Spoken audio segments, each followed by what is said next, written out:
Assalamualaikum warahmatullahi wabarakatuh. Perkenalkan, nama saya Syafiri Nafisa dari kelas 2C dengan NIM 1253030059, jurusan Hukum Tata Negara Siasah.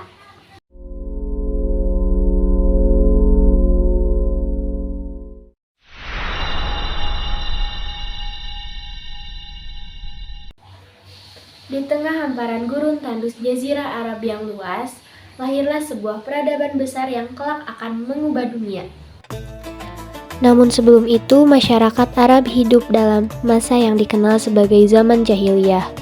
Bukan karena mereka tidak memiliki pengetahuan, tetapi karena rusaknya moral dan tatanan sosial.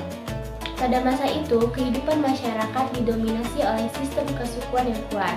Loyalitas terhadap suku menjadi hal yang utama, bahkan sering muncul peperangan antar kelompok. Pada masa ini, hukum ditentukan oleh kekuatan, bukan keadilan.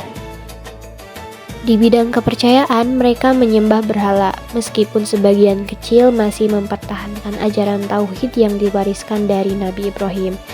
Selain itu, praktik-praktik yang tidak manusiawi seperti perbudakan dan penguburan bayi perempuan hidup-hidup juga terjadi dalam kehidupan sehari-hari.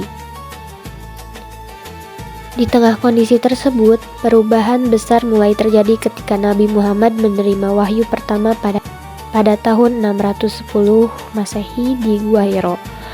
Wahyu ini menjadi awal lahirnya Islam sebagai agama yang membawa ajaran tauhid, keadilan, persamaan derajat, dan kemanusiaan. Dakwah Nabi pada awalnya dilakukan secara sembunyi-sembunyi, kemudian secara terbuka, meskipun mendapat penolakan dan tekanan keras dari kaum Quraisy di Mekah.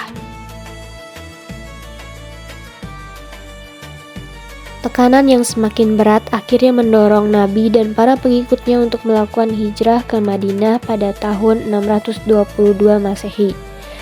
Peristiwa ini bukan hanya sekedar perpindahan tempat, melainkan titik awal terbentuknya masyarakat Islam yang berdaulat. Di Madinah, Nabi Muhammad berhasil membangun tatanan sosial yang harmonis, menyatukan berbagai kelompok, serta meletakkan dasar-dasar kehidupan bernegara melalui piagam Madinah yang menjunjung tinggi nilai persatuan, keadilan, dan toleransi. Setelah wafatnya Nabi Muhammad pada tahun 632 Masehi, kepemimpinan umat Islam dilanjutkan oleh para sahabat yang kita kenal sebagai Khulafaur Rasyidin. Masa ini menjadi periode penting dalam sejarah Islam karena menjadi contoh ideal kepemimpinan yang berlandaskan nilai musyawarah, keadilan, dan tanggung jawab. Khalifah pertama, Abu Bakar, berperan besar dalam menjaga keutuhan umat Islam dari perpecahan serta menumpas berbagai pemberontakan yang muncul setelah wafatnya Nabi.